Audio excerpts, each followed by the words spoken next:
Ассалому алейкум дӯстон, хуш омадем ба шабакаи мо. Инак дӯстон, чанд соат пеш президенти UFC Дана Уайт се муҳорибаи унвониро расман эълон кард. Муҳорибаи унвонӣ дар вазни ним вазнин байни Иджи Прохаска бо рекорди 29-3 ва Алекс Перейра бо рекорди 8-2 рӯзи 11 ноябр дар турнири UFC 295. Бояд қайд кард ки муҳорибаи асосии турнири UFC 295 муҳорибаи унвонӣ дар вазни вазнин байни чемпион Ҷон Ҷонс ва довталаб Стипи Миочич мешавад ва боз дар ин турнир муҳорибаи Нурулло Алиев зидди Матеуш Ребецкӣ баргузор мегардад.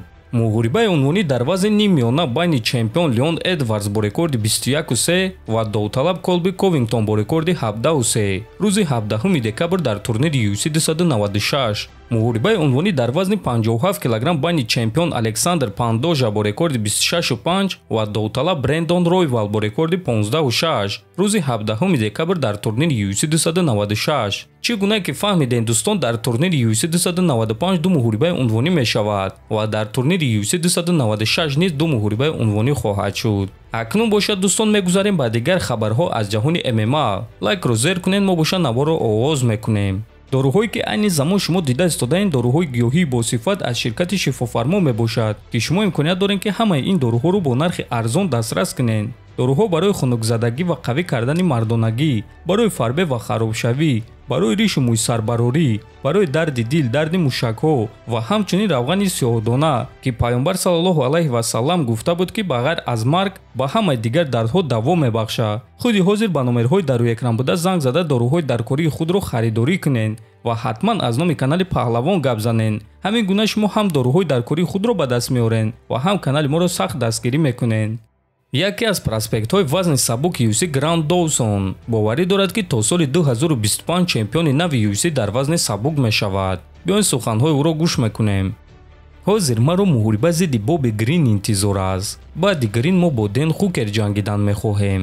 агар ҳамаи кор хуб гузарад, пас ин муҳориба барои ман муҳорибаи хуб мешавад. агар ки ман пирӯз шуданро идома диҳам, пас ба ман аҳамият надодан ғайриимкон аст. фикр мекунам ки то охири соли 2025 дар вазни сабук чемпиони нав мешавад ва номи ӯ Грант Доусон мешавад, гуфтааст Доусон. бояд қайд кард ки Грант Доусон айни замон дар рейтинги вазни сабук дар ҷои даҳум қарор дорад ва муҳорибаи навбатии худро аллакай рӯзи 7 октябр зидди Боби Грин мегузаронад. Грант Доусони 29-сола рекорди 21 дорад ва дар UFC ӯ аллакай 9 муҳориба гузаронидааст. дар 8 тоаш ғолиб ва дар 1 тоаш ничия кардааст. яъне дӯстон, ӯ дар UFC боре ҳам шикаст хӯрдагӣ нест ва дар муҳорибаи охирони худ Дамир Исмагуловро шикаст дода буд. барои чӣ дӯстон мо дар бораи ин ҷангвар ба шумо маълумот додем? барои он ки ин ҷангвар хеле боистеъдод аст ва ӯ дар ҳақиқат имконият дорад ки дар оянда чемпиони вазни сабуки UFC шавад ва шояд ки дар оянда мо муҳорибаи ӯро зидди Нурулло Алиев бинем, чунки ин ҷангварон ояндаи вазни сабуки UFC анд ва чӣ гуна ки ҳамаи мо шумо медонем Нурулло Алиев низ ҳадафи чемпион шуданро дорад ва онҳо дар оянда дар октагон вохӯрда метавонанд.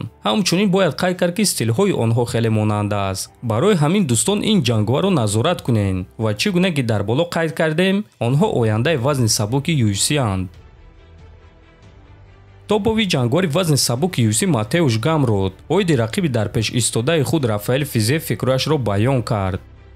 ман дар вазни сабук эълони калон кардан мехоҳам. албатта ки ман ҷангвари касбиюм ва барои ман аз ҳама асос дар ин муҳориба ғолиб шудан аст. аммо ман формаи худ ва муҳорибаи хуб нишон додан мехоҳам ва ман ӯро фавран шикаст додан мехоҳам. Физиев дар ҳақиқат ҷангвари хеле хатарнок аст. зарбазани сатҳи олӣ, ҳатто сатҳи ҷаҳонӣ. аммо ман фикр мекунам ки дар умум ҳамчун ҷангвар ман зуртарам.